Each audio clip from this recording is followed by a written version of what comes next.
I went off the rails. Yeah. Okay. I went off the rails. Completely off the rails. I tried to hide it from my mum and from my dad. They ended up finding out. My whole body felt like pins and needles. Whole body. But bro, that was the moment that I'm telling you changed my life forever. Hello, friends. Welcome back to another episode of Jonah and the Pod. Today we have a very special guest, someone that has a full love for nature, and it's actually inspiring to me and many others. Someone that was mentioned a bit too much last podcast.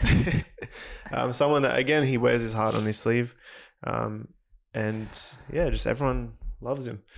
So everyone, please welcome Bobi. Hello. Hey. All right. That was a good intro, bro. Thanks, Thank bro.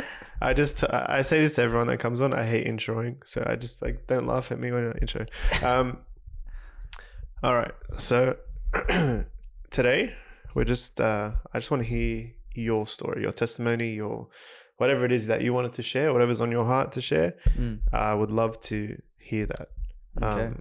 You can go from birth till now. You can go from last week till now, whatever you like. If you go last week till now, I don't know how much you can talk. Yeah. Well, listen, honestly, bro, after camp, I could share quite a bit. Yeah, it's true. To be fair. And then when you come on next time, we can just waffle about anything. Yeah, done. Done. All right. Yeah. So yeah, I think just your testimony, would love to hear it, and then I'll ask questions if it comes up and whatnot. So we'll start. Okay, so a bit about myself. Yes. I became a Christian September 2 and a bit years ago. So moving into 3 years soon. I guess I should paint a contrast of how my life was beforehand to Actually, sorry, before we get into that, yeah. let's say what you do now, your age, all that stuff, because people might not know you. Fair. Well, my name is Bobi. Okay, I come from a Macedonian background. I work as a plumber. I run my own business, Living Water Plumbing. I enjoy camping, hiking, socializing with people. But as well with that, I also enjoy my alone time. Worshipping, love music. I'm 23 years old. And what else? Yeah, that's a bit about myself. Yeah, I think that's enough. That's yeah, and I love the Lord. I love the Lord. Yeah. First and foremost. Yeah. Yeah. So continue from what you was saying. So I think I should in regards to get a whole context of the story, I think I should paint a contrast with how my life used to look before to the way it looks now, because a lot of the people that know me now from church, especially, they never saw me beforehand. So there's a very, very, very, very, very deep past, very deep past, because you could just imagine someone who's never known God for 20 years of his life, never even thought about the concept of Jesus dying on the cross for him. Someone who never even thought about heaven or hell, nothing like that.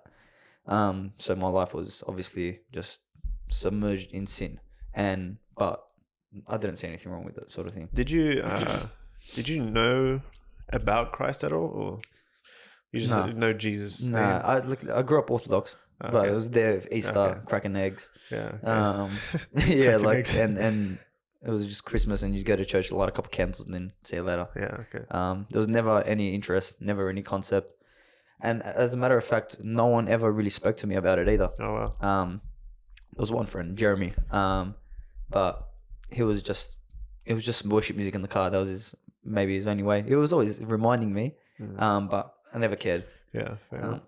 But yeah, so where do I start from?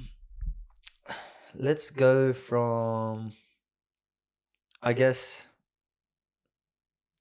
at the age of, I think, let's go to 13, 14. 13, 14, I used to live in Bankstown, and I went to Conda Park High School. The reason why I started at the age of 13, 14 is because I feel like that's when my rebellion got introduced. Yeah, okay. I was always a cheeky boy, but that's when my rebellion got introduced. Yeah. probably even at the age of 12, to be fair. But around then, I was living in Bankstown, and every single one of my mates were all Arabs. Every single one of them were Arabs. Specifically Lebanese? Only Lebanese. I actually didn't know a different, I knew like Iraq, and I knew I didn't actually know Jordan. Yeah. I knew Iraq, I knew Syria. Most and all people that. don't. Yeah. But I never had any people in my life who were that. So for me, Arabs were Lebos. Yeah. Yeah. And now, by the way, I've been adopted into the Arab culture. But yeah, so those are my group of friends. And I wouldn't say they were the greatest people ever. So those are the people who I was out with every single day. With 12 is hanging out at Bankstown Centro, dressing in snapbacks, varsity jackets, Vans, Ravens. But wow, that's a throwback. I know, I never dressed like that, but I remember that era. I definitely dressed like that. Remember that era? I remember not even putting my hat on properly. There was just like the front fin and then just the hat sitting on top like that. But yeah, so I guess that's where it all started, and I was sort of hanging out with these people, and we were all good mates and everything. I never saw any trouble. I never saw any bad in it. Yeah. But obviously, my parents looking at from someone who raised this kid, Yeah. they could see the bad in it. So after hanging out with them for so long, I started indulging into things I was doing. And got a lot more into violence and stuff like that. I don't know. I used to enjoy fighting so much, Wow. bro. Okay. Yeah.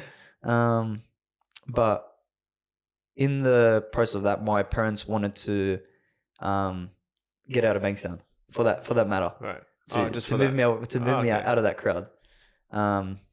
So we actually moved to Bexley. So then I spent a lot of my what do you say, high school. I'm gonna call that my childhood because I don't honestly remember a lot of my early moments of my childhood. Okay. And because there is a lot of bad memories that override the goodness that would have happened in those young ages. Okay. Yeah. But yeah, in Bexley when we were living there, it was just before we actually left Bankstown. I think it's when my parents started clashing a lot more. Parents are divorced now, so. Wait, what did you say? They were clashing. Clashing. Yeah. So that also really stepped up my rebellion stage. Because I guess I was running away from the problems that are at home. And growing up now, thinking back and thinking about everyone in this, in the world, mostly people who start rebelling at a young age, or they start having mental health issues and all that type of stuff. 95% of the time, it's legit because it happens at home first. Yeah. So, and looking back, that's exactly what happened to me. So yeah, and then we moved to Bexley, and they thought they'd get me away from trouble, but when there's a will, yeah, there's a way. Exactly. Yeah, bro, you can't get the Arabs away from me, bro. I'll tell you. But no, it wasn't just Arabs. There was heaps of masses and everyone that I was hanging out with. Right, yeah. But when we went to Bexley, it probably made it worse for my friends because you take me from somewhere where I know so many people, and then you put me in another place. Best believe I'm gonna get to know so many more people. So now I've got two worlds. And fun fact also, I've been to 3 primary schools, and I've been to 3 high schools. Oh wow, okay. Yeah. So it's all from you leaving, or was it So I started at Rockdale Primary School. From kindergarten to year 3. So we used to live in Rockdale back then, and then we moved to Melbourne because my dad got a job. He got transferred for a job there, but that didn't last long. We were there for 3 months, and then my dad had a fight with his boss there, and he got transferred back. But we went to school there and everything, bro. It was so weird, bro. Melbourne's a trip out. What do you mean? Everyone's into AFL. Oh right, yeah. And there's proper Aussies. It's so weird. No, it's actually so weird. But we lived in a Macedonian community as well. Oh, okay. And then I came back, and then I went to Yaguna Primary School, right next to our church. Oh right. And I finished year 6 there, from year 3 to year 6. And yeah, where was I up to? I was going back to I was living in Bexley. Yes. Yeah. So yeah, I started getting into a lot more trouble then. And was it with the new friends or with the new friends? The new friends. I think it was at the age of 15 where I first smoked marijuana. Yeah. Right. It was like at the age of like 13, 14, like I was getting drunk. Wow. Yeah. So I started very young. Started very young, but there was that was like all I was around sort of thing. Did your parents know about Not at that? that age. Okay. Not later on they knew. They figured out. Yeah, Okay. I'll We'll get to that. there. I'll get to that part as well. Yeah. But right now I just want to make it clear that I'm just painting the contrast of where I was before Yeah. and what God saved me from. Yeah. And so it was at that age, I tried it, stayed away from it for about 4 or 5 months. Then it just became a lot more common. And it was probably from the age of, I'd say 16, 17 and no, 16. Yeah. It was from the age of 16. I had probably a year break in between of it because I dated someone. And then from like 17 or from 18 onto like 20, it was just nonstop. Right. But in those years of when we moved to Bexley, obviously with my parents, it only got more and more heated as the years went by.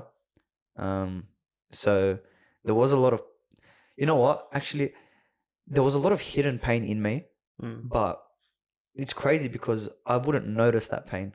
You know what I mean? For sure. Yeah. Like I wouldn't notice that pain. But like when I look back now and seeing the way I was running away from everything, like I know what it was from. Yeah. You know what I mean? So back then I was just I don't know. Even the people that haven't, like for me, I haven't experienced like a lot of, because I've been in a Christian home for my whole life and whatever, but even looking back, I'm like, man, there are some things that is like the reason why I'm acting like this, and it's something I'm learning even like now, learning more than ever. It's like there are some things in my life that cause me to be like this. But yeah, so parents obviously kept on doing what they were doing, and I started rebelling more and more. And so were your parents separated at this stage? No, or together. together. Okay. So they started like clashing at 14, 15? I'd say at about 16. Okay. At about 16. Okay. Yeah, I was about 16 years old. Maybe even 15 to be fair, actually. Yeah, I don't know, but it did go on for for like years. Years. Okay, right. Yeah, so it only got worse and worse. Yeah, for sure. And me running away from all my problems, I got heavier indulged into the life of drugs and the life of parties and everything else that comes with it. Because that was all I knew, basically. There was nothing else I knew. This is what all my mates were doing. This is the life that I was living in. Even the boys from school, like they were the people I used to hang out with. Yeah. Like it was just that was all that it was. So I got heavier and heavier and heavier involved in it over the years. And yeah, I guess for me, I was looking at it and I was just like, I can't sit there and tell you that in that time that I was sad while I was doing it, because I would be lying. Like I was smiling all the time. Yeah. Like honestly, that's where What a Life started. You know what I mean? With that image. We'll get into What a Life. Yeah. Like that's where the image started of What a Life. Like, I'm like, look at me, I'm so free. I'm living the life. You know, like I'm doing whatever I want to do. No one has control of me. This and this. Yeah. Like, and yeah, like if you actually speak to my mum, like my mum will sit there and tell you, Bobby, you've shortened 30 years of my life because of what I've actually put her through. Yeah, wow. And yeah, and then after Bexley, we moved to Casula. Yeah, Casula. And this was, I was older now. I was 18 years old, moving on to 19. And this was when everything started to get like serious. Like as in my life started to get a bit more serious. Okay. But at the same time, like my parents became a lot more serious. My eyes started opening. I started maturing, but not in the fact of me going to do better. Yeah. It was I started doing worse, and Okay. like as in worse, as in getting more and more involved. Okay, yeah. And like this is when things started to get dangerous and like violence yeah. everywhere. And So when you say mature, do you mean more like you're at an age where you have to take care of yourself, sort of thing? I think I felt that way. Never needed to, Okay. but like because of the experiences that I've gone through in my life, I think that happened at a very young age. Okay. And at the same time, none of the people that I hung out with, not a single one of them were my age. Okay. And they've always been older than me. Okay. Always been older than me. So I was basically like a 18-year-old living in a 23-year-old's body. Yeah. But not to say these 23-year-olds were wise or anything. Like, Yeah. Like not to say that I was wise either, even though I thought I was. But yeah, and then things got a lot more dangerous, but my parents didn't know still. Okay.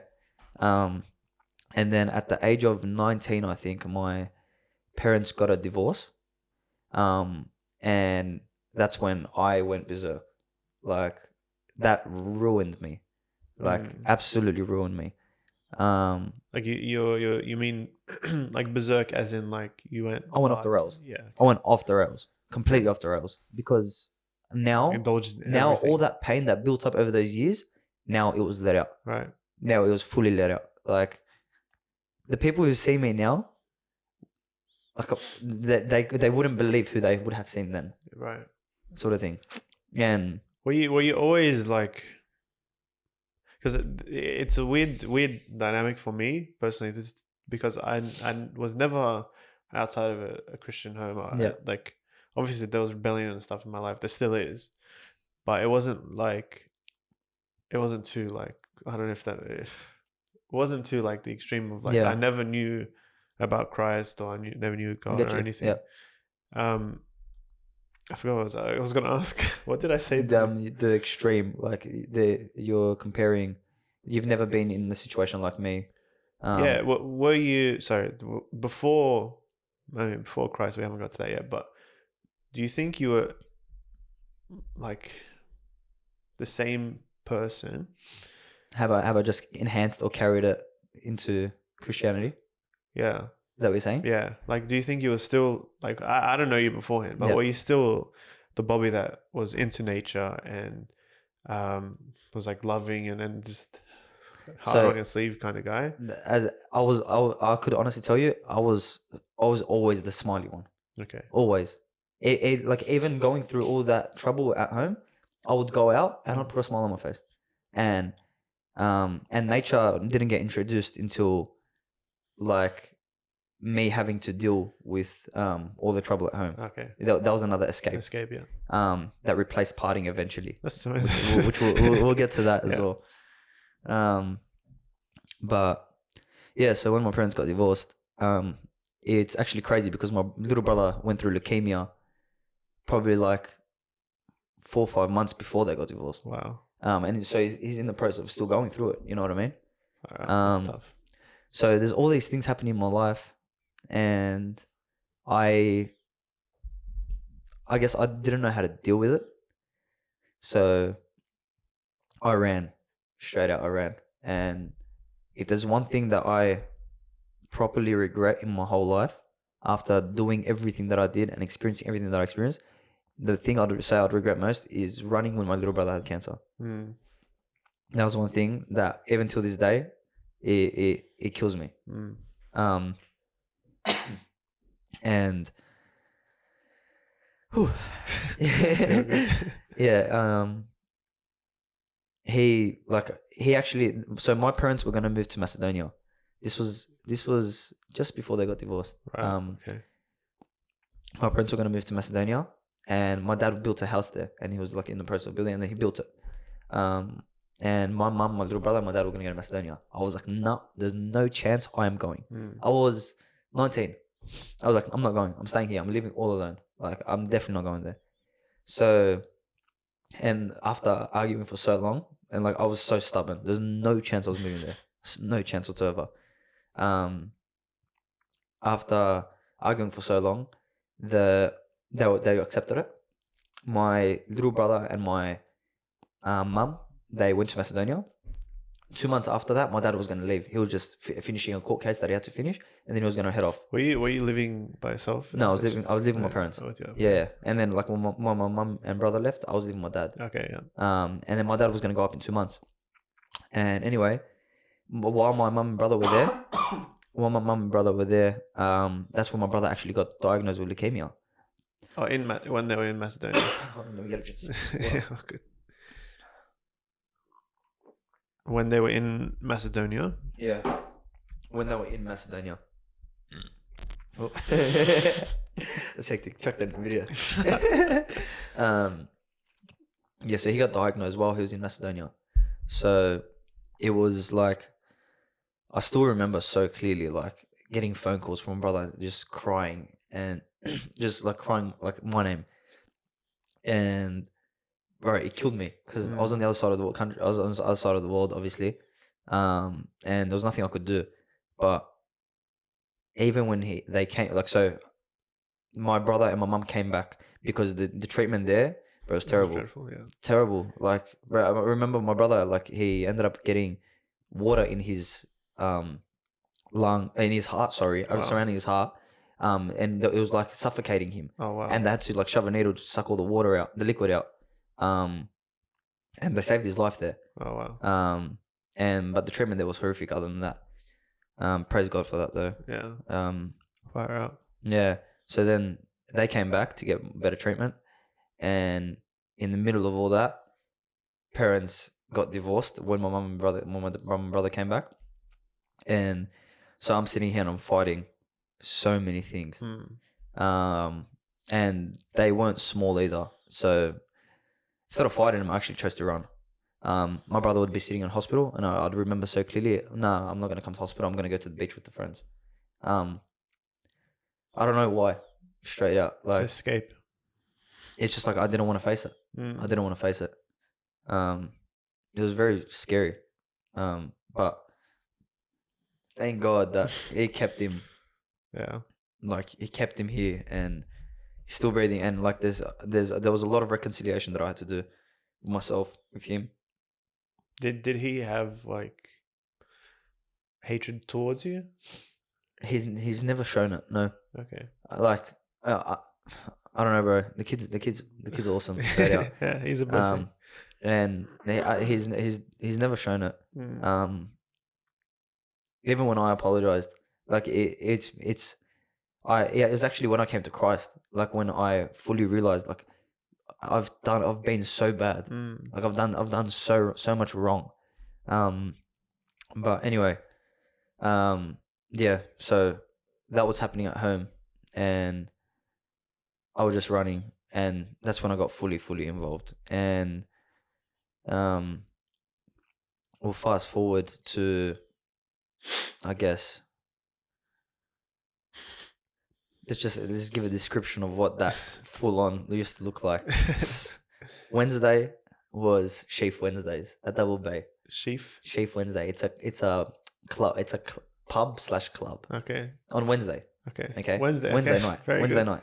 You were working. I was an apprentice. Okay. I was an apprentice. Yeah. Wednesday night, Sheaf. Friday night, Pontoon.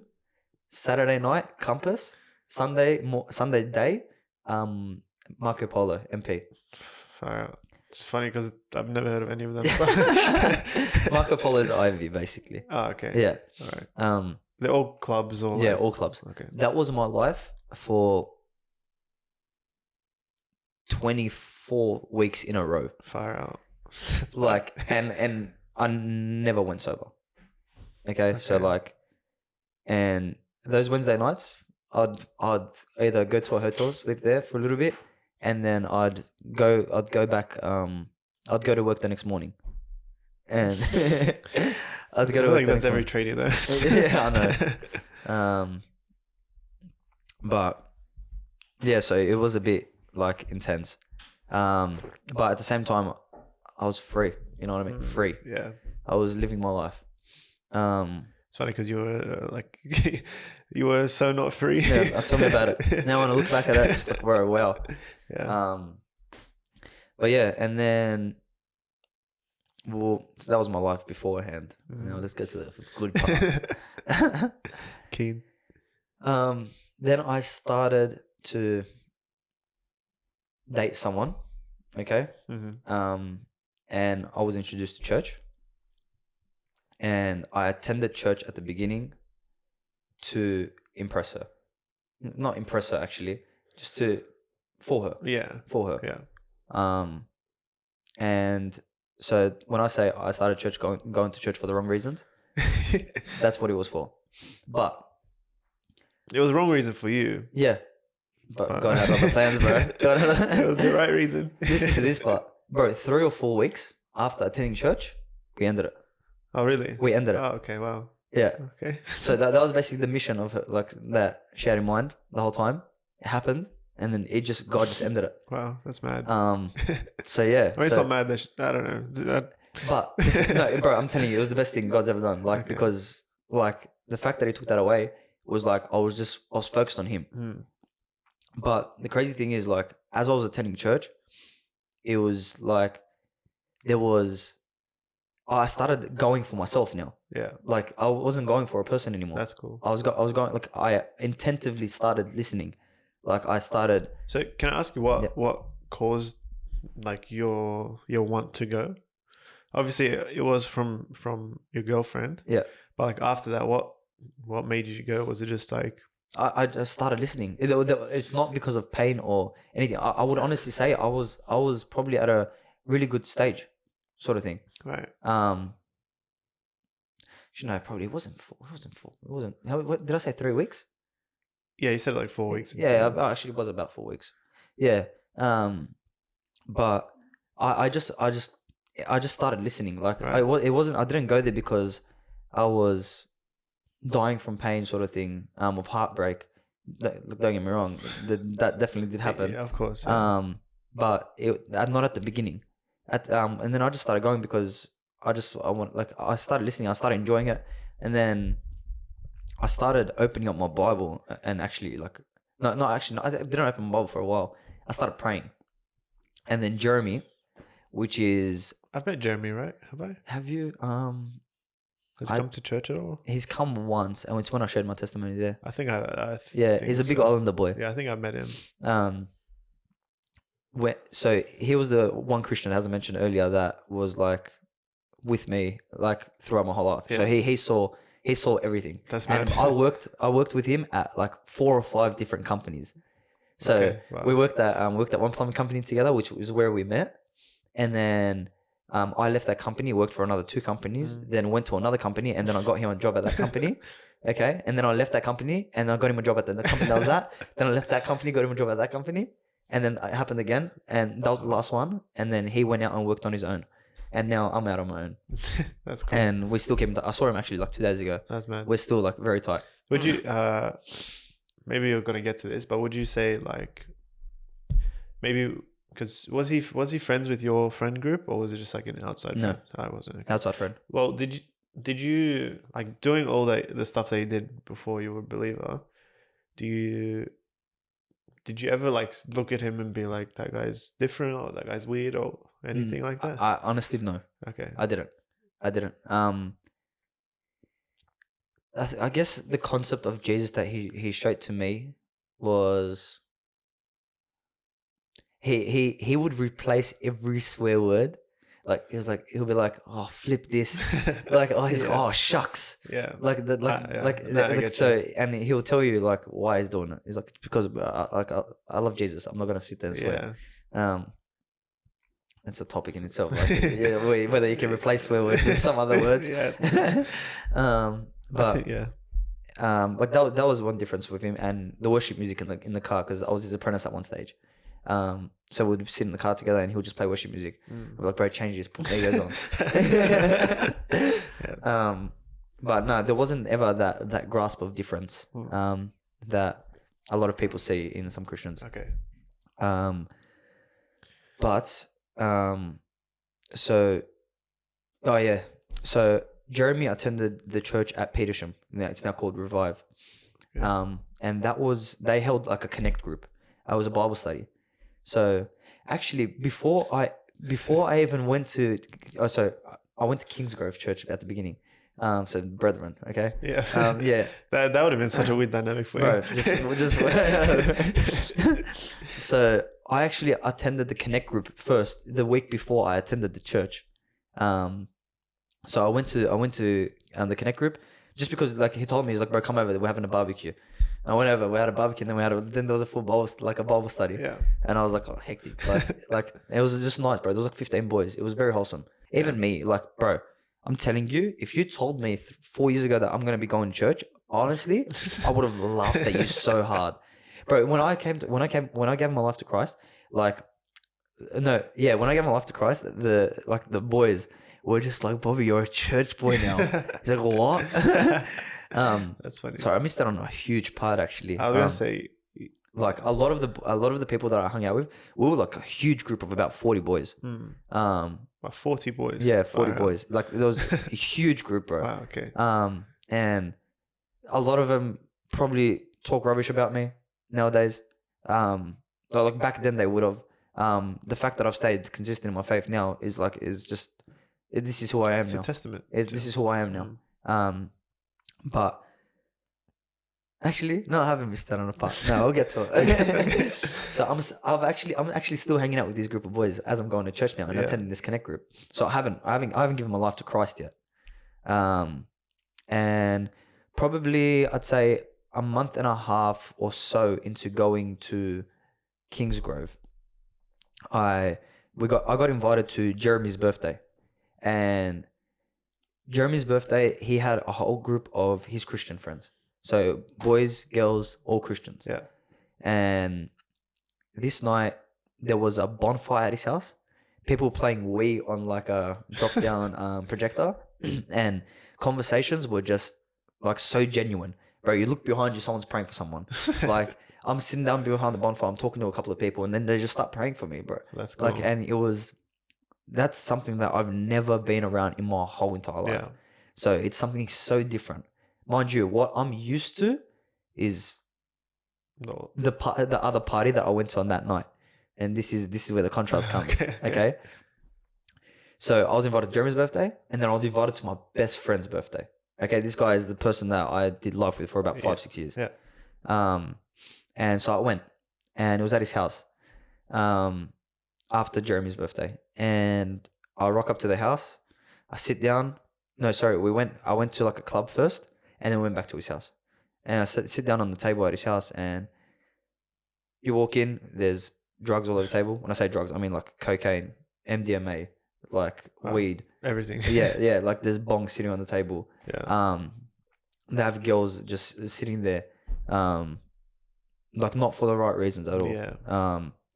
And it was at this moment, after a month and a half going into church, where I, for the first time in my whole entire life, I looked at every single one of my mates like they were there, and I looked through, I looked through their soul, and all I saw was emptiness. Yeah. And it was so clear to me. It was so clear that I saw one of the boys was playing pokers on their phone, rattling his jaw. Wow. The other guy was trying to talk up the three girls, trying to get one of them. The other one sitting there punching a bong. Smoking a bong. I know. Maybe people don't know, but I know. Yeah. Yeah, and and the other one's sitting there snorting a line of cocaine. Like this is what I'm used to seeing. Yeah. Okay. And I sat there speechless for about 2.5 hours. I didn't say a word to anyone, bro. Wow. I was so quiet because all I'm looking and seeing is emptiness. And I had a epiphany revelation that night. God spoke to me for the first time ever. It was the first time I actually felt God's presence. Yeah. And he was basically like, Bobby, this is the life that you've been living, and this is the life you could be living. Jeremy's house and my other friend's house. This is the life you have been living. That's the life you could be living. Make a decision, sort of thing. And so after that day, because I felt God so much, I ended up, God put the desire in my heart to just pick up a Bible. So I got a Bible and I just started reading. And then my prayers became a lot more intimate. Well, how did you know where to start reading? But I didn't. I just legit flicked it. Bro, I'm telling you, I don't think a passage hit me then. Okay. Like there wasn't any, but I just knew that was just what I had to do to get closer to God. Yeah. So yeah. Turn to like, I don't know, Leviticus. Numbers and Judges. I knew that I had to read New Testament, not the Old Testament. Yeah. Okay. Not to put any like bad stuff on the Old Testament, but it was just as a new believer, someone who knows nothing about God, reading the Old Testament, you'll trip out. Yeah. And yeah, so I started reading my Bible, started praying, and all that, and I felt like I was getting closer to God, and I was at a stage in my life where in my walk with God, this was probably, let's just say 2 months in, where I felt like I grew so much, but I'm still not saved here, by the way. Like not from my own understanding. I wouldn't say I was saved here. Yeah. Okay. I was still smoking weed at this stage. Okay. By the way. Okay. Can I ask, at your friend's birthday, not Jeremy's? Yeah. Were you like partaking in some of the stuff? Okay. No. Did your friends like Bobi was wrong, or they just didn't notice? I don't think anyone noticed, bro. That's wild. Yeah. I think if it's weird, like, because I think maybe a Christian setting or whatever, if someone is like quiet or acting, everyone will be like, "What's wrong? What's wrong?" Yeah, what's wrong? But especially me, bro. I've always been the loud one. Yeah. I've always been the what do you call it? Like the clown, bro. I've always like indulge in the party and just like and like that's weird. Just scream my head off, sort of thing. It's like they were all just like self-indulged. Yeah, it was honestly it was like 1 a.m., 2 a.m., bro, and it gets filthy at that night, at that time of the night. Yeah. But the way that God revealed it all to me was crazy. But cool. Yeah, so like probably 2 months into going to church, after that had happened, I took it a bit more seriously, and I felt like I was going great, sort of thing. So I'm in church and I'm like, God, I feel good. I'm like, I feel like a struggle's coming soon, but I don't know why. Yeah. I don't know why it's coming. I don't know why I feel like it's coming, but maybe it's because I feel so like a high right now. Like not high, but high on top of the mountain. Yeah, I know what you mean. And I was like, honestly, I'm ready to take on whatever you want to give me. Just please don't take my license away from me. Okay. Let me guess what happens. Here's what happened next. But I was at a stage where I wanted to move away from my other friends and get closer to the people who can benefit me in my life. Yeah. And especially after having that realization and seeing emptiness, I wanted to be surrounded by fullness. And I feel like always in my whole life, I've always grasped onto what is good. I've always been an optimist. I've always been able to grab onto something and hold it so positively. Anything that had any meaning to me whatsoever, bro, I'll hold onto that for my dear life. Right. I'll love with all my heart. Like even my friends, like anyone who would show me just a little bit, I'd give them 10 times more. That was just who I was as a person, even before Christianity. Yeah. And so I grasped onto Christ because he showed me emptiness, and I don't want emptiness, bro. Like, I don't want that at all. Yeah. So I ended up, what was it, 2 months, and then what happened? I wasn't there. 2 months. I got a mind blank. Grasp onto goodness. Oh yes, my license. Yeah, that's right. Okay. So yeah, I wanted to go like move away from my friends in a way, but I didn't want to do it. You know what I mean? So like I did, because these are the people I do life with, and there was no right way of moving these people, like moving into another group and leaving these people behind. So after that prayer that I made at church, 2 weeks later, I get pulled over on my phone. Loss of license, bang. At this stage, I lived in Liverpool, and all my mates lived in Revesby, Rockdale, Bexley, Cogra, Brighton. That was the area that I grew up in. So how far is that for? Oh, bro, it's on the M5 straight out. It's like 25, 30 minutes. But none of these boys ever left the area. Okay. Yeah. Yeah. And so as soon as I lost my license, it was at that moment where out of those 40 boys, like honestly, I used to see probably like 15 to 20 boys a week. Right. Like on different times, but it would be different group settings. Yeah. But every time we see each other, we're smoking. Like that was a hangout. Like we'd go to a park. Would go and do like a little bit of a walk. Go by the ocean at Brighton, just whatever. And at this stage as well, I started before I lost my license, I started going a lot more out on my own. It was actually, bro, like I'm gonna rewind a little bit. When I came back from Europe, I did a Europe trip. I did Mykonos, Amsterdam, Macedonia, and Turkey. And anyway, it was wild. And when I came back, this is where the partying sort of diminished. Yeah. Okay, and I was 19 or 20. This was like when you sort of just laid back, but you're still indulging in everything? Or you mean because you said this is when the party finished. Was that like partying as in like clubbing and stuff? Or was that just everything finished? Partying mainly. Okay, Yeah. So you were still indulging in all the other stuff? It was mainly weed. Okay. Like all that, Alright. bro. I've never touched cocaine in my whole life. Oh really? Yeah. Okay. Never. Like, and honestly, I could say I've been around it more than absolutely anyone. But it's the filthiest thing. That's why I've never touched it, because I've seen what it does to people. It's the most stupidest thing. Yeah. And the reason why I was still smoking pot at this stage, like when I was still going to church, is because I saw no problem with it. Yeah. Like I was like, I'm happy. Like I'm not bothering anyone. I'm kind to everyone. It expands my brain.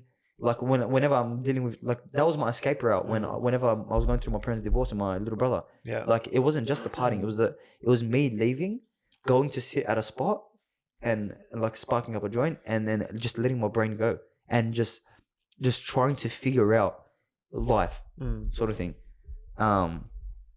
And like I got addicted to it straight out. But yeah, rewind. When I came back from Europe, that's when my partying sort of stopped, and when the nature replaced partying. That's cool. This is when nature came in. And I started hiking alone, because obviously all the boys I hang out with, most single one of them want to do it, go to the Blue Mountains or anything like that. There was one or two boys that like came with me like once or twice. That was it. Like, bro, so that was what set me apart from everyone. It was because of the beauty in the other countries? Bro. Or was it just random? Bro, you know what? When I came back from Europe, I got a huge appreciation for Sydney. Okay. I was like, oh, really? Honestly, bro. Oh, wow. Like, Europe was beautiful. Don't get me wrong. It was incredible, but this is home. Yeah. Like, I got a huge appreciation for it. Wow, that's cool. Bro, I loved it. Like, I came back and I started going to different spots all in the city. And like, whenever any of the boys want to go on a date, like they bro, give me a spot. Give me a spot. That's cute. That's bad. Yeah. That was interesting. My stomach's losing it. And like that's where nature replaced partying, and that's when my nature, like love for nature, started. And by the way, God was not in, like I was not in God whatsoever at that stage. Yeah. This was before any of that. And yeah, so fast forward back now to where we were when I lost my license. I had, out of those 40 boys, probably 2 people or 3 people call me just to ask me how I'm doing in 3 months. Oh, wow. Okay. 1 or 2 people came and actually picked me up to go and do something with me. But at this stage was when I got really, really close to Idris. Idris was the soccer player who took his own life. Ah, right. Yeah. So I got really close to Idris. I got really close to Zach, Jake. These are 3 boys that were like, bro, would sit down, would D&M for hours. They weren't believers? No believers. This was the group of non-believers that I was like with. But honestly, these three boys have the biggest hearts I've seen on some human beings. Like, honestly. Yeah. Like, and that's why we can, like, it was the first, I was like, I found some real people now. You know what I mean? Like, these aren't boys that are just sitting there and getting high and doing drugs every single week. Like, it's the way meet up, we'll sit down in the back, we'll sit down and just D&M. What do, like, sorry, this is my ignorance, but what do non-believers D&M about? Well, it depends. If you're talking about a group of like Idris, Jake, and Zach, very different DNMs to what the other boys would be. Okay. The other boys would be about like which girl they're talking to, how many girls they're talking to, okay. how messed up they got on the weekend. It was honestly never anything serious about who they want to bash, why they want to bash them. So they're just like, bro, straight out was so pointless. Okay. So pointless, bro. Legit. Yeah. So pointless. Yeah. But for like Idris and stuff. With that, bro, just anything and everything. Like, that was when my brain expanded when I met these boys. Did you ever speak about like religion or like potential, I don't know, options for that? You know what? Because this was when I was going to church, it was something that I was bringing up. And these three boys are probably one of the only boys who are willing. There was another two boys, like I'm not gonna, like, there was two boys that were from my old group that were like interested and listening, but no one was as attentive listening and like wanting to know more and asking me and checking up on me and checking up on what I learned this week, sort of thing, as these boys. So like Idris would say, he's like, bro, Bobi, I'm watching you and I've got a notepad out in front of me and I'm learning from you. That's cool. And by the way, bro, Idris was someone I looked up to. Oh, wow. Like, okay. Idris was, he has the heart of gold, bro. Like, cool. I was straight out till this day, I've never met a human being like him. That's mad. Like, I'll tell you straight up, like, bro, hold on, you know what? Where's my phone? I want to read something now. Okay. So just to show you his brain, okay? Just to show you his brain. This guy, so it's his brain that actually got the better of him at the end, because he ended up being very, very depressed. And he used to study a lot about his body and mental health. Bro, when people were struggling with suicide and anxiety, they would go to Idris, and Idris would take him out of it. Okay, so it's crazy, because I wasn't the only one who looked up to Idris. Bro, I'm telling you, he had a full army behind him. Yeah, wow. But like, this was his brain. I love this caption so much. So anyway, he uploaded this photo. Can they see? It's probably not. You have to probably take it closer. All right, wait, what are you gonna... Do you want me to take it? All right, there's the photo. Okay? So he was a football player. That was a photo, and he has a kid just around his arms. Okay, and this was his caption. This is where his brain went with this photo. You could just imagine him just sitting there and just trying to think of a caption. He says, whispers, look at it this way, kid. You were once a sperm. You had to battle to just get into this life against millions of other competitors. You won that first battle. You're a winner. But the battle continues, Be a warrior. There's literally no guarantee of success. But the true warrior, no matter how big or small, is the one who believes he will win. Tough times will come though, kid says. Then do what? And then Idris says, he says, we have to put value in the smallest things, because there's going to be so many times where you have little going for you, and it's up to you and only you to create value in those small things. I woke up today with 2 arms and 2 legs. Wow. And if you feel you have nothing, put value in the state of being, the simple fact you're alive. And the kid says, why place value in something so simple? And then he replies, in order to give yourself purpose, to fuel your incentive, to go to your little battle every day. To go to war is already victory, because every second of life is a gift. Wow. Bro. Brother. Wow. So this guy, Ij was just a deep thinker. So you could just imagine the conversations we'd have. Yeah. And Jake and Zach aren't, like, they're very similar to that. Right. So these boys actually, I would honestly say, they worked in my life so much, where I started thinking about everything so much more seriously and in a lot deeper manner than rather than surface level. So bro, they worked on my heart a lot. And this was at the stage of me coming to know Christ. So this actually this is all really tough to me now. Like the fact how much they help me out straight out Yeah. as I'm saying it out loud. Yeah. I never thought about this. But yeah. So back to my story. I mean, it sort of ties in, right? Yeah, it does definitely. I'm I'll go to the part now where. So you had these four boys. 3 mates. Okay. Yeah. So as at this stage, I had no license. But I wanted to go to church. So boys from church would offer to pick me up and take me home. So that's when I got a lot closer to the people at church. Yeah. And a lot of the mates from my old life God just did this, and the people who actually cared it was revealed to me.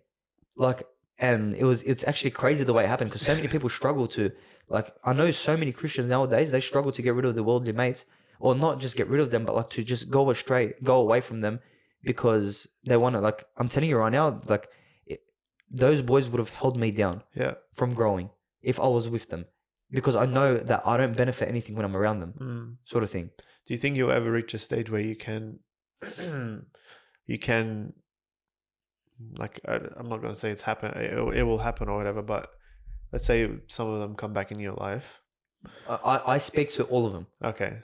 Now I speak to every single one of them. That's cool. When I say left them behind, I don't leave them behind. God set them just a bit behind than where they were, because these were the boys I was doing life with every single day. Now these are boys that I call up and check up on them and see how they are. Yeah. Now I'm someone in the life that they call up and check up and see who I am. Yeah. And we see each other on a couple of boys' birthdays, and we'll randomly catch up for a 1v1. And 1v1. yeah, Rust, quick scopes, trick shot, last kill.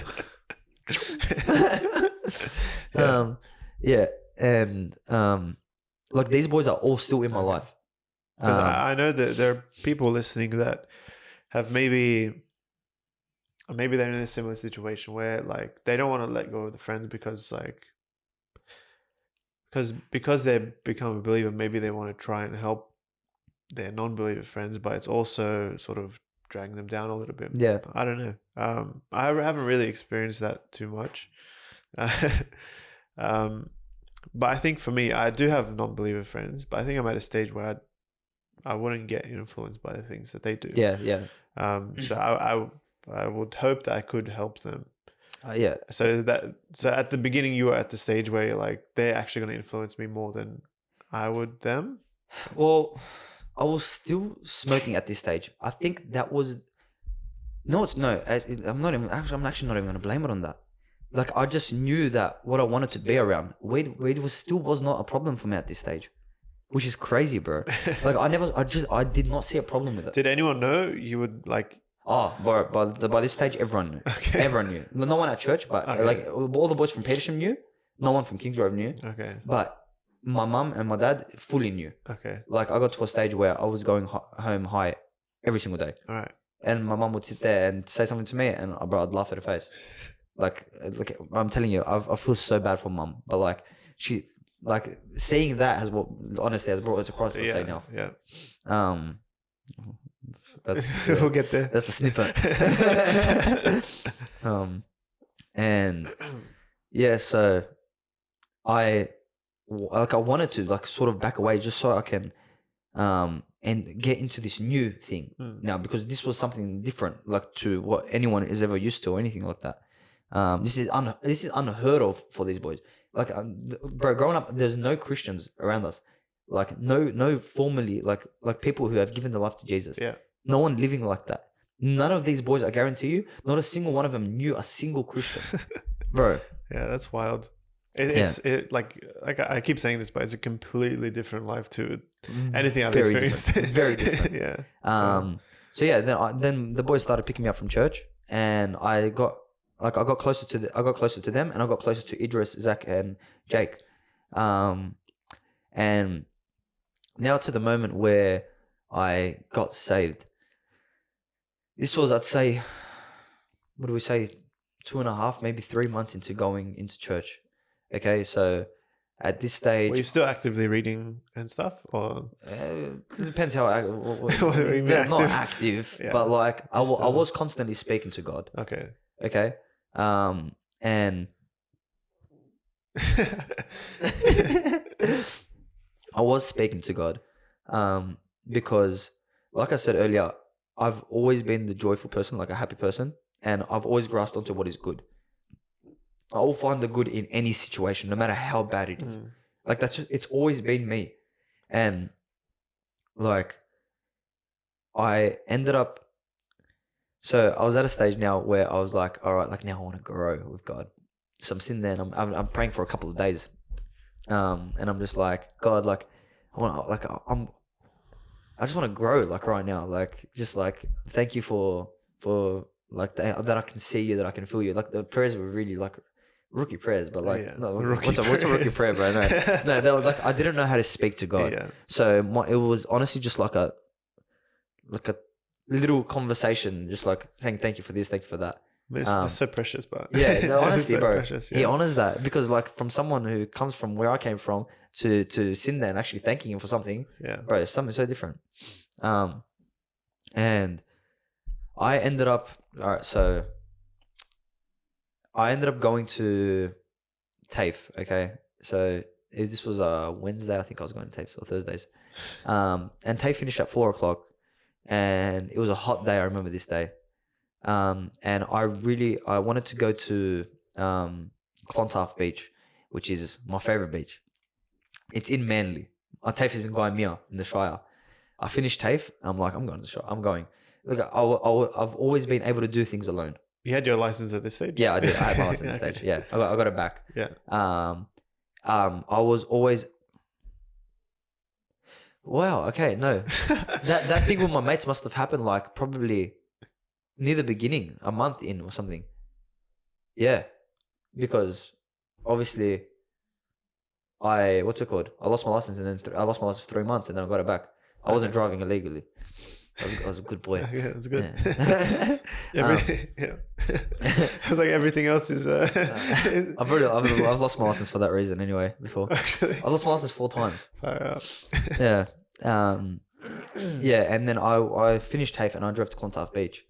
I was very good at being alone, and I would say that I still am.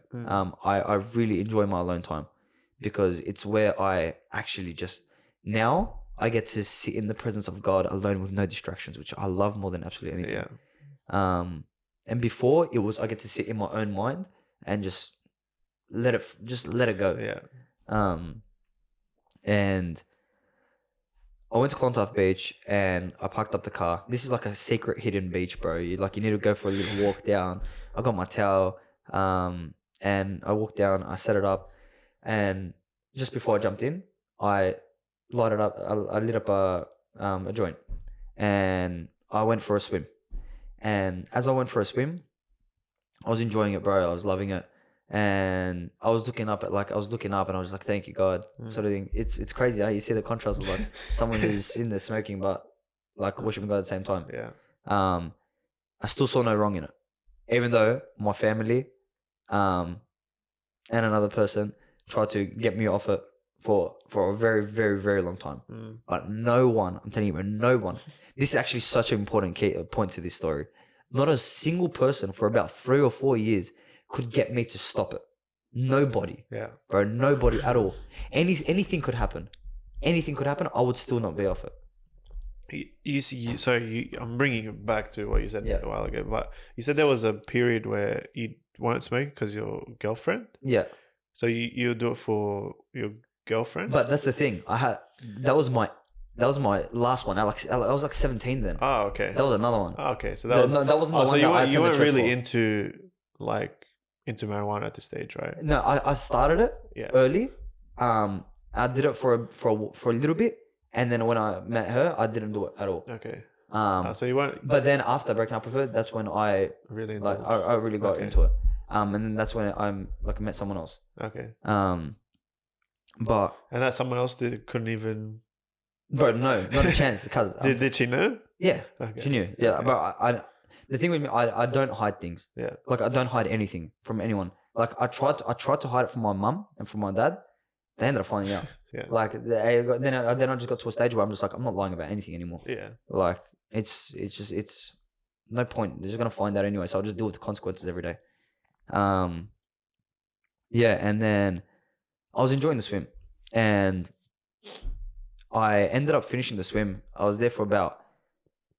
swam for about half an hour, 40 minutes or so, and then the sun started setting. So I walked up to a rock. I sat down, and I was just watching the sunset. And I'm watching the sunset, bro, and I start praying to God, and God, like, I'm just like, God, I'm like, I can feel you now, like, so, like, I can feel you a lot, but like, I just feel like there's something stopping me from getting to know you more, and I can't put my finger on it, but I just want to know you more, so please just reveal it to me. And bro, no word of a lie, God's audible voice is what I heard, Right. and in my ear, and he so bluntly just said weed to me, okay? And like, it's so hard to believe for so many people, but the fact that where I am today, nearly 3 years after that had happened, shows me how real it was. Yeah. And I heard it, and in that moment, as in the middle of praying, he said that to me. And I was like, what? I was like, was that you, God? Straight out. I'm having a conversation with myself. I was all by myself. Yeah. I was like, was that you, God? And I'm like, no. It couldn't have been. No chance. Was this out loud or in your head? Out loud. Really? I'm saying loud, yeah. But I'm all by myself. There's no one around me. Okay. I'm like, was that you, God? I'm like, nah, no chance that was. I'm like, but it had to be. I was just praying about that. And then as I finished saying that, my whole body, bro, I promise, from my head to my toes, I've never felt like this in my whole entire life. Goosebumps. Like, when I say goosebumps, my whole body felt like pins and needles. Whole body. Yeah, wow. And I started freaking out. I was like, bro, what is happening to me? This is crazy. And then I'm watching my leg, bro, and my leg just starts like sort of like shaking in a way. Bro, so I stood up and as I stood up, my head just started going like spinning in like absolute circles. Like it went ballistic. I was like, I literally did this and I said out loud, bro, what is happening to me right now? Like what is happening to me? Yeah. And then I took my hands off my head and I felt like a huge like burden or weight or something just lift up out of me. Like just completely lifted. Bro, it almost felt like the devil just got taken out of me. Like, and I mean that literally. So I sat back down and I just gazed into the sunset, and my jaw was just dropped. I had no clue what had just happened to me. And I was like, God, if that's what you want it to be, then I'm done. Wow. I'm done.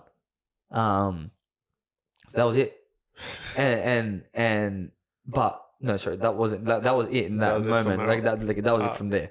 But he didn't stop there, which is a crazy thing. Yeah.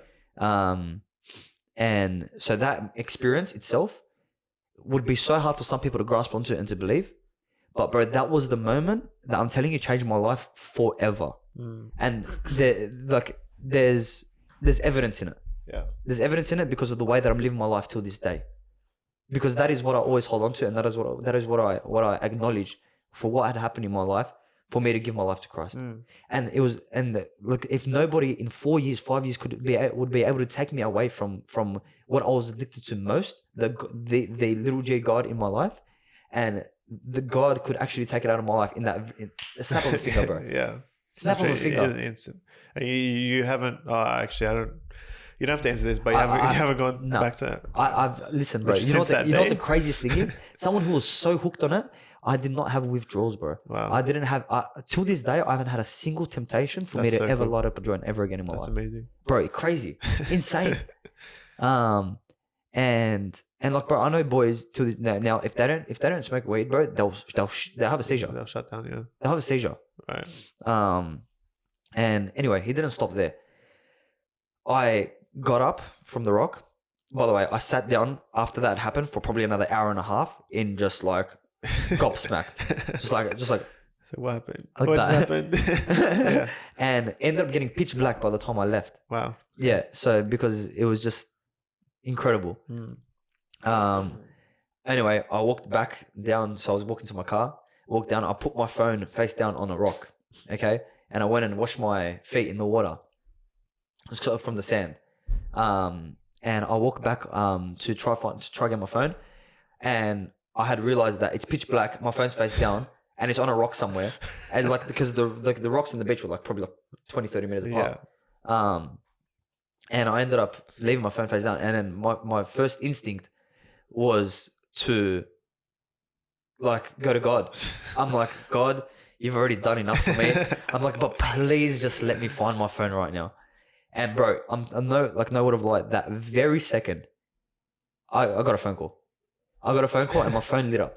Yeah, wow. And like it lit up on the rock, and I was able to see it, and it started ringing, and I was like, whoa! I was like, thank you, God. I didn't even answer the phone call because I was just like, bro, what's happening right now? Like I'm tripping out. Yeah, that's cool. And that happened. I walk up to my car, and I sit down, and before I start driving off, I pray again. I'm like, God, you're incredible. This. Thank you so much. Like the way you're revealing yourself to me. That was a Thursday because the next day I had Friday. It was church. And I was like, on Friday I have church. I'm like, just please let the message be for me. I'm like, you don't need to do it, but like, just if you want to, just let it be.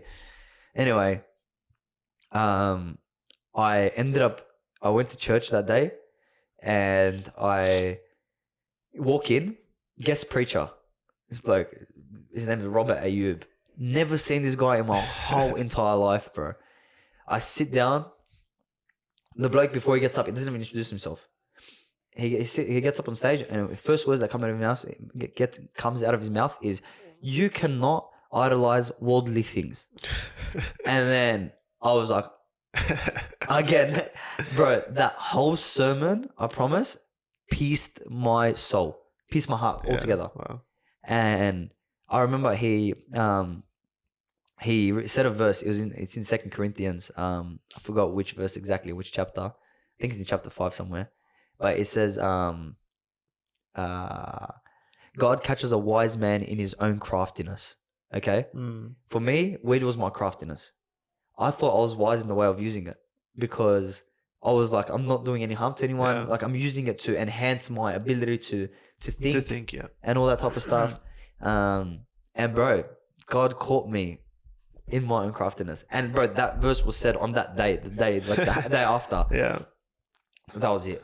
Like after that day, I went home, and bro, I was like, God, I am all yours. Literally, like was that when that you was it. fully committed your life? Yeah, like it was actually on the moment where he spoke to me. Okay. That was the moment I committed my life. Okay. And then all the extra stuff that just happened, he didn't need to do it, bro. All the extra stuff that happened the next couple of days, that was it. Like I fully committed. I was like, God, I'm done. Like, just take me. Like, do what you want with me. So you literally replaced your little G God for big G God. Correct. Yeah. That's cool. That's really cool. And like from that moment onwards, bro, I'm telling you, the reason why I believe I have grown so rapidly was because of the amount of things that I had a lot to give to God. A lot to give to God. Because you could just imagine my whole life full of it. And there was a lot of sacrifice there. But it wasn't done out of a way where I was just like I need to give this up so I can go to God. Yeah. Otherwise I would have given up weed ages ago. But it was just like I just had no desire to do anything that involved sin. I just wanted to be around God. And during that period, there was like so many things that just kept on happening over and over and over and over and over again. I saw God so much in my life where there's just no denying it. There was just no denying it whatsoever. You know what I mean? Like, bro, crazy. I remember once I was sitting down and I was actually struggling with the breakup because I actually had to deal with the breakup after I got saved. Oh, right. Yeah, Okay. it's crazy. Yeah. Wow. Because like there was still like contact between each other. Yeah. You guys were going to the same church, right? Sorry? You guys were going to the same church. Yeah. And then I had to face, and I remember I was sitting down praying in my room, and bro, it's crazy. God used Rocky. Bro, listen up, bro, it's crazy. So I'm sitting down and praying. Rocky's his dog, by the way. Rocky's my dog. Yeah, my dog.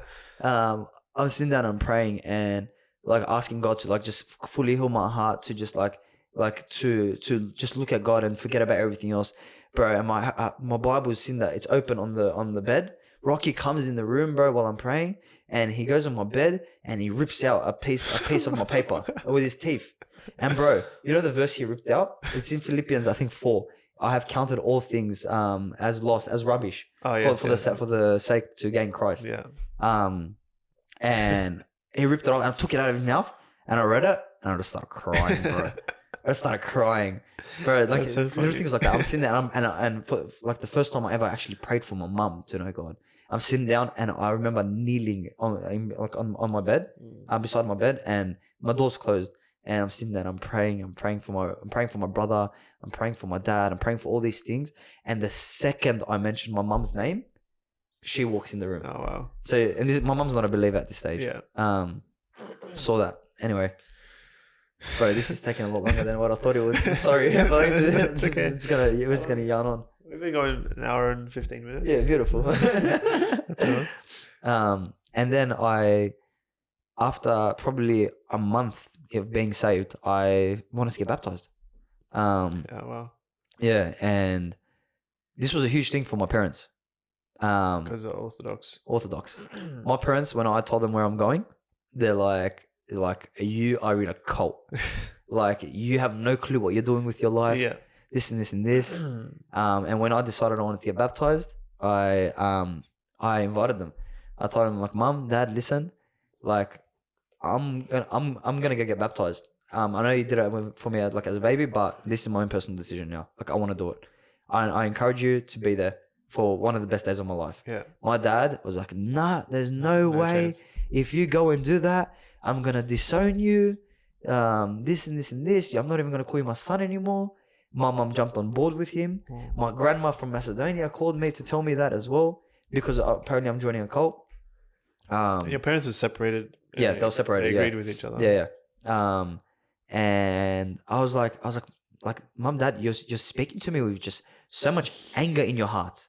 Like, I have so much peace in mine. Yeah. When you found out I was doing all of those other things beforehand, you just didn't say these things to me. You didn't sit here and tell me you're going to disown me as a son. You just dealt with it. I'm like, but now I want to get closer to God. And you're saying these things to me. I'm like, it's okay. It's fine. No problem. I want you to be there. Full stop. I'm doing it. Yeah. Anyway, fast forward a couple of weeks. So wait, so you got more like kickback from getting closer to God than all the marijuana and all that stuff. Bro, my stomach's losing its mind. Sorry. I don't think they can hear it, so it's perfect. Yeah, that's wild. Yeah, I know. That's actually insane. But the thing was, like, my parents have never had control of me, bro. Straight out. They've never been able to have their hand on me. I've always, from a very young age, I've always been like my own individual with no control from anyone. I think that was one thing that I held on to for a very long time, was not a single person can control me. And that's why no one can make me give up anything that I didn't want to give up. Yeah. You know what I mean? That's why I took for God and God himself to make me to give that up. You know what I mean? Yeah. Do you think it's because your parents had like a lot of other things to deal with, or is it just because of you? Or in what sense? Or for the control of me? Yeah. No, I think it was just my personality, bro. Yeah. But like, I was very, I think it was just my personality, bro. It's just the way I view things, and I don't know. That's just who I was. But yeah, and anyway, the day came to get baptized, and bro, I had the biggest smile on my face. I was so happy, bro. So happy. And fun fact, actually, not a single person in Kingsgrove saw my tattoo at all. Ever? For 3 months, bro. Oh, what the heck? The day I got baptized, I rocked up in a singlet. So they saw my full sleeve. You always just wore long. Was it like winter time, or you just were trying to hide it? I was hiding it. Oh, okay. I was hiding it. Bro, I had both ears pierced, cartilage pierced, and nose pierced. I used to take them out before every church service. Oh wow. Yeah. Just for the sake of that, I might get judged. I've always said, don't judge a book by its cover. Read it before you judge it. Yeah. So I wanted them to read me, and they saw me for who I am without any of this. And later on, I revealed it all. But then I stopped caring about that stuff, bro. Like, because I know where my heart is at. Yeah. And yeah, my mum ended up coming to my baptism with my little brother, and I also invited my mates, Idris, Zach, Joseph, Jake, Ali, Frank, everyone. Nicola, and I invited a couple of other boys, but I think it was 7 or 8 boys that rocked up. And yeah, bro, it was just so good. Like it was the first time, like you see, like Muslims, boys that are tatted up, like none of them look like they've ever belonged to a church, sort of thing. And like I think it was probably would have been the first time Kingsgrove would have seen something like that. So you know what Brethren I mean? as well. Yeah, I know. But like, praise God, bro. Everyone made them feel welcome. They loved it. They enjoyed it. Cool. And yeah, they were just there to support me and see that I was really happy. So I think me being so open about my faith as well, like, bro, like I just experienced the most incredible thing that's ever happened to me in my whole entire life. Yeah. Like, I'm going to sit there and share it. I don't care about what anyone says. Yeah. You know what I mean? And the boys who supported, bro, they came along. That's cool. Yeah. So, I got baptized. My mum, I remember she was bawling her eyes out, at church, and it was during worship and everything. And then when I got baptized, because obviously she's seeing her son in a completely different light now. Yeah. She used to see her son getting stoned every single day. And now she's seeing him getting dunked in water, getting baptized. And it was a huge thing for me, man. Like, because like when Paul says he's the chief of sinners, like that's the way I look at my life. I'm the chief of sinners. Yeah. But I indulge in so much sin, bro. Like, I think we all are chief of sinners. We all are. But like just the way that I look at, bro, like the things that I've done in my life, bro, like things that I've done, things that I've experienced, things that I've seen, like there's like, I wouldn't wish upon absolutely anyone. And like that's what I've, like, for me, the baptism was literally, I'm dying to all of that. Like that's gone away. Like now I'm coming up, and this is going to be a new Bobi. The image was like the whole baptism image. Wow. The symbolism. Yeah, the image of the baptism, of what it represents, was literally what you were feeling at that stage. Yeah. Like, you're dirty, you got dunked into Christ, came out clean. And bro, so many people was like, I was on fire. Like, bro, a flame that could not be taken out, bro. Like, in that period, I'd say probably, when was that? So I'd say September I got saved. That means October. And then I had to deal with the consequences of the breakup. So that was a very challenging thing that I had to deal with at the beginning, which taught me a lot about my faith. And then Idris actually took his own life, which was one of my best mates at that stage. And he took his own life in January. Wow. So he dealt with his troubles for 3 months total. And it might not sound like a lot, but to someone who has a brain like his, he thinks about it in a way that we will never be able to think about it. Right? So like, he lost like 15 kilos. And in his brain, it's not like, let me just start eating. I'll do this and this and I'll gain weight. He thinks about everything that happens within the body and within the mind for you to gain that extra 15 kilos. Right. So it's automatically 1,000,000 times harder for someone. You know what I mean? Yeah. And he had the devil speaking to him in his ear, bro.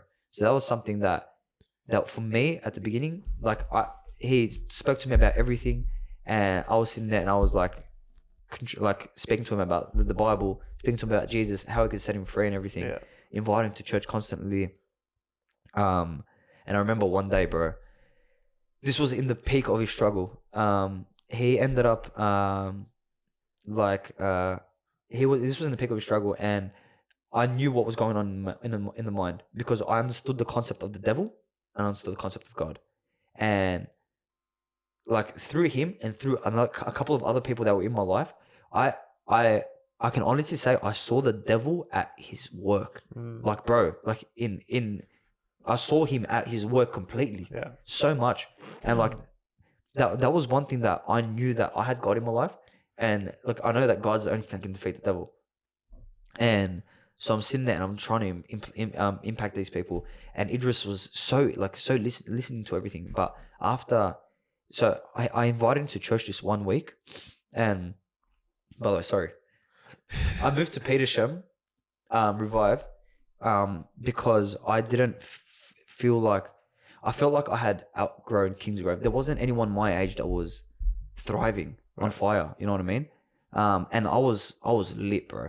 I was lit. I just wanted to grow. Yeah. I just wanted to grow. Like, and I was just so hungry, bro. Like, think about just like someone who hasn't had food, bro, for like 20 years, Yeah. and he's automatically just been put in front of a buffet, bro. That was God for me. And like, I want more and more and more and more. So, and there was no one I could really grow with. So it was the Connect group that I was attending that I was growing with most, and all those boys were from Petersham. So then I decided I'm gonna move to Petersham. I moved to Petersham, Pentecostal church. So the contrast was huge. Yeah, Brethren to Pentecost. yeah. That's fun. Yeah, and then I guess as I was going there, I invited him to a church one day, and he said to me he's gonna come, and that day, I called him the Saturday night. He's like, yeah, bro, I'll definitely be there. I'm going to Bondi in the morning for a run, and then I'll come see you. I was like, hectic, no problem. Sunday came. He went for Bondi. He went for the run at Bondi. I called him first thing in the morning when I woke up, and he's like, yeah, bro, I'll be there. I called him at 9 o'clock because church started at 10. And he was like, bro, honestly, he's like, I'm still in Bondi. I don't think I'll make it. And bro, I walk into church and the whole sermon was on spiritual warfare. And bro, it was everything that he was struggling with. Everything. I genuinely believe if he was there, he would have been saved. So like, it's crazy, bro. I can't really like comprehend how it all happened and everything. But like, he didn't come to church. And probably a month after that, he probably don't need to go into detail about that. Yeah. Sorry. Yeah. But yeah, a month after that, he took his own life basically. Wow. This was over the COVID period as well, so it was really hard. And that was a big test for my faith, bro, because someone you look up to, someone who sits there and helps other people with suicide, with anxiety, with you would say he has the in the worldly perspective, you would say he has the key to relieve all this. But in my brain, I know that the only key to relieve it is Jesus. Yeah. And that was what was so clear to me. And I knew what other people were feeding him.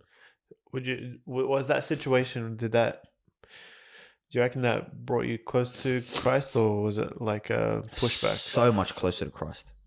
Because, you know why? Because throughout that time, bro, the only thing I had my eyes on was God. Throughout the whole time.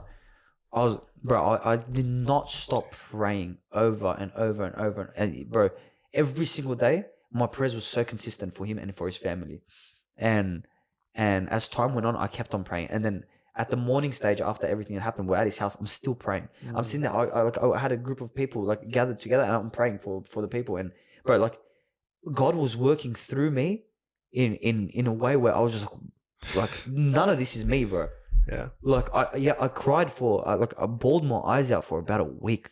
Honestly, it sounds like the devil is at work in his life, but it seemed like, from what I'm hearing, it seemed like the devil tried to get to you through your best friend's like suicide.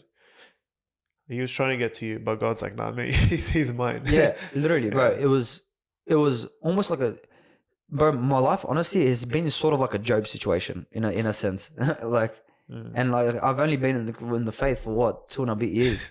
Like, it's weird because your life sort of, I don't know, it doesn't get more difficult, but worse things starts happening. Yeah, but it's like, it's trippy. Martin, not your brother, Martin Garcia, he said this thing to me. I asked him a question of like, when you sort of grow in your relationship with God and like become a better believer, whatever it is, better believer. Does life get easier? And he's like, no.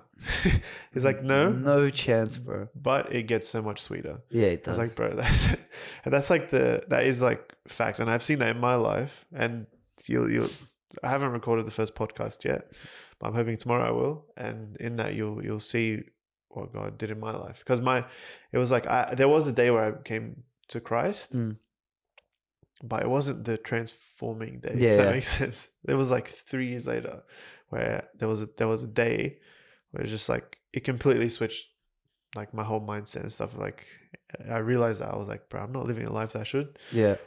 And then from that day, bro, life got so much worse. Like not so much worse, but so much harder. Yeah. Because like I would lose friends. I would just be constantly alone, and like it was. I mean, you'll listen to the first podcast. Yeah, I'm keen to listen. I'm hoping to record it tomorrow and then release it on Thursday, but I don't know. I know I related my life to Job, bro. Job lost absolutely everything. Like I don't like not to that extent, but like you're right. Like the second I made the decision to come to Christ, bro, everything went like tumbling down. But like it all got like bro. The James 1. Counted all joy through various trials. Yeah, it's wild. It just surpasses all logic. Like it makes no sense at all. Yeah, I know. Just like... But I've felt it. I've experienced it, like in my own life. I think every believer would have felt it if they go through something, which they inevitably will. Yeah. They're gonna feel it. That's right. Yeah. So yeah, Idris was a big one for me, bro. Like, and I remember after like a week after mourning, Yusuf. This is where Graceway got introduced into my life. Oh really? Okay. Straight after Idris. Yeah. Oh wow. Yeah. Like she had her birthday, and this was when all the people were invited to her house. Not to her house, to her birthday party. And I attended that birthday, and this was all the people from Graceway were there. This was my first time meeting all of them. Yeah. And this is why I got into deep convos with Fadi. I got into deep convos with Yusuf, with Bash, with Marco. That's cool. Yeah, no, it was awesome. Like this was the first time I actually met them all. And this was actually before this was a week before he passed. Oh wow. Okay. And then a week later he passed, and then a week after that Yusuf heard about it, and this is where prayer meeting started at church. Yusuf asked Pastor Badil, he's like, Pastor Badil, listen, there's a guy who committed suicide. He's from a close friend of mine. I would like to start a prayer meeting if that's okay, just so we can get together and pray for Bobi and for all the people affected and for his family. And bro, it was like they invited me to the prayer meeting and I went, but I went and I brought people from Idris's house. I told everyone, I'm like, guys, we're holding a prayer meeting. Whoever wants to come, please feel free. And I saw God's hand and working so much. It was insane. It was so beautiful, bro. It was so beautiful. Yeah. So I think that's why I held on to God so much, because of how much I saw his hand, and because I knew he was the only one that could actually like heal me. And after a week and a half, bro, of mourning, because I was at his house every single day, I would see myself being elevated, and I would see everyone else leaning to alcohol. They'd start getting drunk at his house, like all together. Like they would start dancing to music and all that. As in, like, it's the morning. They would say they're celebrating, not celebrating, but like celebrating his life. Yeah, I guess so. Yeah, but all that's all right. Sorry. And all I saw was, bro, like, these people are broken, bro. This is not what we should be turning to. And then you just start seeing people's lives spiraling down, which was unfortunate. Yeah. But yeah. Was there anything, like, was there fruit coming from any of it? Did you see in people's lives, like, after it, sort of God just moving in people's life? Because you said there were people spiraling, which I think is the natural. Yeah. I mean, the natural thing to do. Was there people or a person that you like that took it and be like, man, there is something else, or not really? It's hard to say, to be honest with you, bro. Not too sure, because the people that I was really close to there was Jake, Idris, and his brother, Idris's brother Joseph, and Zach. Oh, sorry, Idris wasn't there. But like they're the people I was really close to, and they're the people I mainly speak to about all these things. Yeah. Zach definitely started seeing like more of a reason to, and he still attends church every now and again now, That's cool. which is awesome. Jake's always been interested, but no one really got affected the way I did, I would say. And I don't know, God put me through it in order for me to like grow, bro. That's how it And goes. bro, I grew like so much, and there was just a fire within me that just could not be taken out. Yeah. And that was probably 2.5 months into going to Petersham. And then after that prayer meeting at Graceway, I ended up going to that. So we went to the prayer meeting, and then everyone left, but we stayed back and we worshipped at church, bro. Who's 3 or 4 like in the Graceway morning. people? Graceway people. Okay, 3 or 4 in the morning, we were at church. There was a piano, 2 guitarists. I remember there was like who was there? Andrew. Wow. And yeah, no. Oh wait, sorry. This happened 2 weeks in a row. Sorry. The first time it was just a small group. It was Stephen, Bash. I think it was Ro, Loretta, Jesse. I think Lisa and Lily were there. And but then the second time there was a lot more people. There was Andrew, Monica, Mads, Rolo, and like Lily, Lisa, John, Simon, and Disho. That was the first time I met Simon. Actually, First time, bro. Simon was a previous podcast, so you guys know. Simon was a previous one. Fun fact: I was meant to go on a hike with Simon, before I even met him. Danny made a group, and we were meant to go on a hike all together, to camping actually, and with John, Simon, and I knew Danny from Kingsgrove, and I never met Simon, and then that hike never happened, and I met him on that day, when we were worshiping at church. The rest is history. Yeah, basically. Yeah. So then I went and I attended Graceway for the first time. And bro, first sermon Badil preached, brother, I bawled out in tears. I remember. And it was honestly one of the most beautiful like experiences. And just that worship as well beforehand. And yeah, bro, that was it. That was it for me. I made that move and I haven't looked back since. Yeah, honestly. Wow. And yeah. Praise God. Yeah. What a story, huh? Straight up. I honestly hope that someone is sort of got something. I mean, I'm sure I have. I'm hoping someone can relate. If not everyone watching can relate to at least one thing that you've said. Yeah, that's why I wanted to sort of go over what a life, but maybe we'll save that for next time because it's a bit long, and I know people don't like watching long things. So, we'll take the Polaroid now, and then we'll continue talking because I have another question for you. Okay, no problem. Just to finish up, but we'll let this. Yeah, right. Done. You take it. I always let the guests take it, so you can put me anywhere. You can sit me anywhere. The red button, yeah. All right. Wait, sorry. Before you take it, do you want flash on or off? On. All right. Turn it around. Yeah, that's on. All right. No. Ready? All right. I put it in. What was it? Yeah, I'll take it. It has like a little flash. You got one photo left. Yeah, no, I have more film. Yeah, So. okay. I always put it in here so it's dark. Apparently not meant to put it in the dark. No, you're supposed to put it in the dark. Yeah.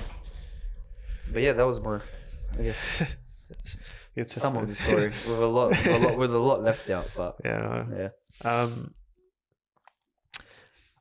Just to finish off, what is, doesn't have to be one thing, but I'm gonna say one thing that you would tell me or to anyone, advice, to anything. There's so much more I could go into, like ask questions, but I feel like we're just because it's already an hour and 40 minutes. Yeah. Next time though, we'll go through it all. Yeah, sorry, I talk a lot. No, it was perfect. It was perfect. It was good. One thing I would tell people.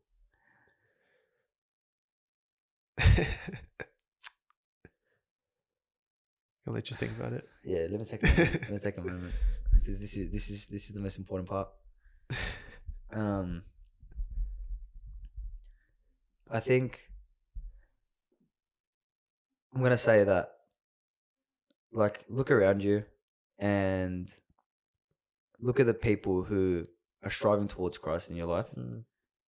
Not only that, but if you have a family, a dad, a mum who fully loves you and like has treated you like so good your whole life.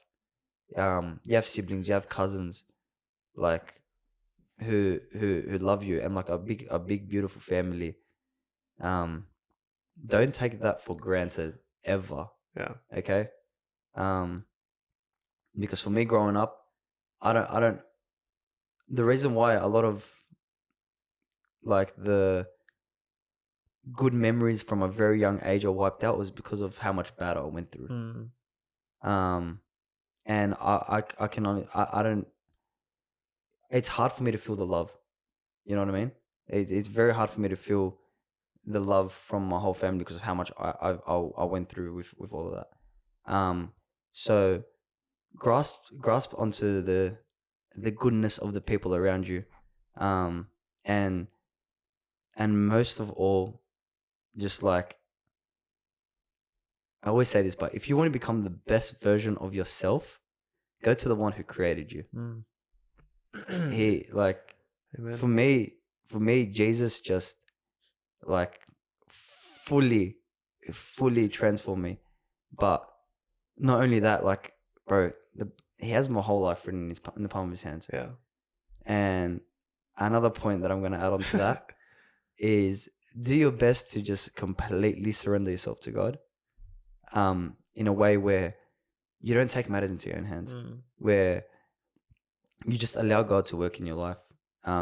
Because that's something I've noticed a lot that is very key, that is just so important to hold on to, because the second you start taking matters into your own hands, weak hands, bro. weak hands, bro, butterfingers, bro, you will drop the ball. Yeah, you will drop the ball hard.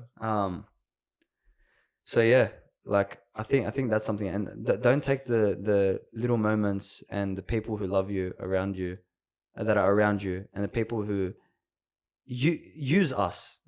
Like I'll say, like, use us, because that's ultimately what we're here for. We're here to encourage each other, to disciple one another, to grow together.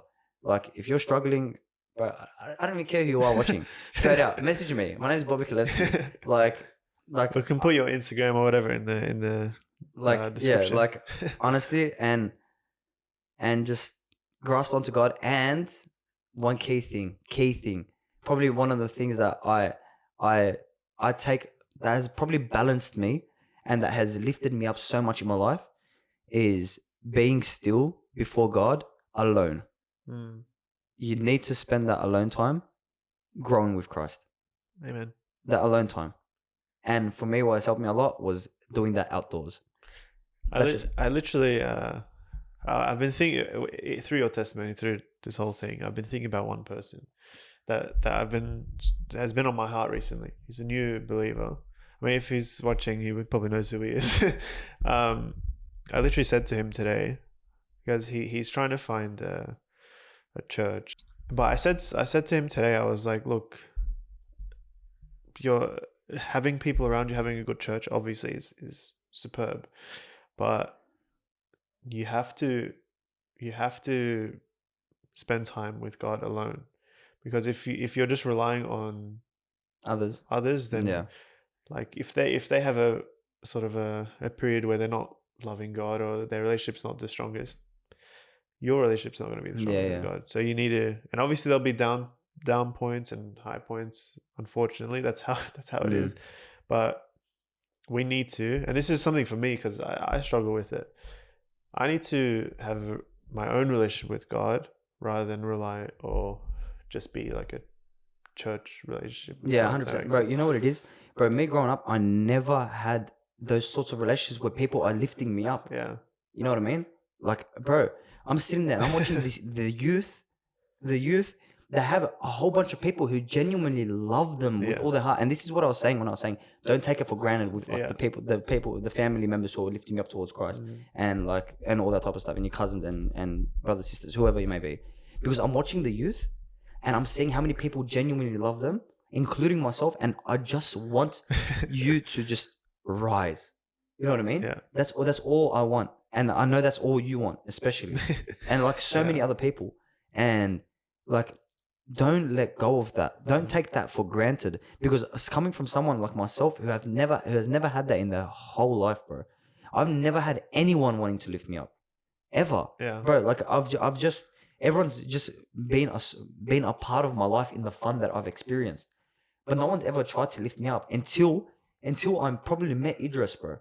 Like that was it. Like that's where all the lifting up started. I call those entertainment friends. Yeah, That's what I call them. That's what it was. But that's why that's such a key thing for me, because I see people getting lifted up, like, and coming from a place where I've never had that in my whole life, and coming into a community now with people who genuinely love me, genuinely want me to do better, will keep me accountable when I fall, and like who are consistently encouraging me and everything, and I can sit down and have conversations like this. But this is what you should hold on to. These are the people that you need to hold on to. Yeah. Like not people who are just there just to have fun with you. You know what I mean? They're the people you have to hold on to, because they're the people who love you. Yeah. What's the verse? I think it's in Proverbs, where it's like, many friends make folly or something. I don't know this one. You know this one? No, I don't. So it's like the man with many friends. This is butchering it. Man with many friends is foolish, but someone that has one brother. I can't remember. I'll find it. I'm gonna find it right now, because it's a good verse. Sorry. Yeah. No, it's alright. Like I did this with Fadi as well. I had something in my mind, but I couldn't remember what it was. I realized I'm really bad at remember scripture. No, I know scripture. I don't know where it's from. Oh, okay. Yeah. No, yeah. I'm not that good. I tested myself yesterday with my friend at work, and it was just not. It's honestly so true though, because I'm telling you, like, the encouragement that I get from the people around me, like, bro, yeah, I love the boys so much. I had this. So Proverbs 18:24. Proverbs 18:24. I just saw a different version, so I was like, I don't like that version. 20. Well, what did I say? 18 verse 24. I literally have it highlighted. Yeah. A man of many companions may come to ruin, but there is one friend who sticks closer than a brother. And I think, to be honest, I think, like, again, you'll see here in my testimony, friendships have been a massive issue in my life, and I spoke about it last podcast with Simon. But coming to Grace Way, I mean, there's still many friends, but they all feel like brothers. Yeah, they bro, feel like it honestly feels like family, bro. We're so blessed. I'm telling you, bro. Having people, bro, they have kept me grounded straight out, like, and it's honestly, we're feeding off each other, like seeing the love that the boys have for the Lord, and the fact that I can sit there and I can legit cry on every single one of the shoulders. I probably have. Like, guys, I'm a very sensitive human being, straight out. Like, you might not see it, but I'm very sensitive. Yeah, it's good though. It's good. God loves it. Let's see if this thing's ready. Yeah. It's actually very cute. My hair's disgusting, but that's alright. I don't know what's happening with my head. Just leave me alone. It's pretty cute. That's a cute photo. So I'll get you to sign it. You can pick. I was supposed to get more Sharpies, but I didn't. You can pick one of these. Everyone picks the pink one. I had pins somewhere, so you can. Oh no. Oh, what do you think I'm gonna write? I don't know. You have like a cheeky smile on your face. I was like, what is he writing? No, this is a smile that I'm happy. Okay. I'm gonna get you. I always give the option for the guest to outro the video. Oh, okay. Just because I feel like people like to be cringe. And I mean, Simon did a Scottish accent last. I did American accent or something. I'll show what I like. We gotta go. Yeah, but honestly, there's so much more to talk about. I could go for another 3 hours, I reckon. It's actually so cute. And you can pick wherever you want. Hectic. Where's the pin? All right.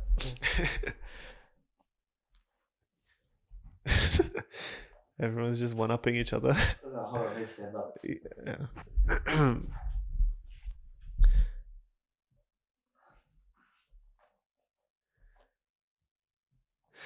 My hair is actually a disaster. Wow. Money in the bank, baby. All right. What'd you say? Oh, outro. I'm gonna do an outro. All right, hectic. You don't have to, but if you want to. No, I want to. I don't know what to say, but all right. Wait. All right, guys. All right, guys. Thank you for watching. Oh, no. No. We're doing normal. All right. All right, guys. Thank you for watching. I hope every single one of you, at least one of you, actually just got encouraged by hearing my testimony. If you have any questions, feel free to ask Jonah. Feel free to ask myself. Always happy to speak to anyone. Thank you, Jonah, for having me. It was a pleasure. Pleasure is mine. Honestly, we just need to sit down and have a chat. It's like whenever you want, bro. Yeah. I loved it. But yeah, praise God. And do you have anything you want to shout out? Shout out to God. I was more say like your Instagram or whatever. Like if you want, you can follow What a Life. I'll put it in the description. But this is a shirt, a jumper, and he's wearing a shirt, but that's not released. Yeah, it's not released. Limited edition, VIP. But yeah, just feel free. Like my name is Bobi Kalevsky. Follow me on Instagram if you want, and you can message me about any questions you have whatsoever about my testimony, about my life, and if you do need a hand, if you need prayer, speak to myself, speak to Jonah. But yeah, this was a pleasure, Jonah. Thank you. And we're gonna cut it with Jonah and the Pods out. No, I wanted to say stuff. Oh, okay. Sorry. Yeah, that's all right. You can say. I want to thank you for coming on. You say I hope someone got encouraged. I mean, someone did. Praise God, bro. So that's good. Yeah, thank you. I'm sure we'll see more of you. Bro, I was just thinking there's so much to talk about still. We didn't go for I'm thinking about all the things that I missed out on, bro. I'm telling you, I missed out on so much. You'll do that. You'll go home, you'll be like, bro, I didn't say this. I'm already doing it. I'm already doing it. Yeah. And Simon's like, Jonah, I don't know I don't know if I can release that. I was like, bro, don't worry. You'll probably go through the same thing. But yeah, thank you so much. Honestly, pleasure. Yeah. I think people will be impacted. I really hope the person in my heart sort of watches this, because I think it was very similar to your story, and I'm hoping to have him on soon as well. Yeah. Some insane stuff that he's gone through as well. But thank you all for watching. Yeah, just hit that subscribe button. Like whatever, all this stuff. Honestly, it's just, if you want to keep watching. And yeah, thank you, and we'll see you next time. Yeah, baby. Peace.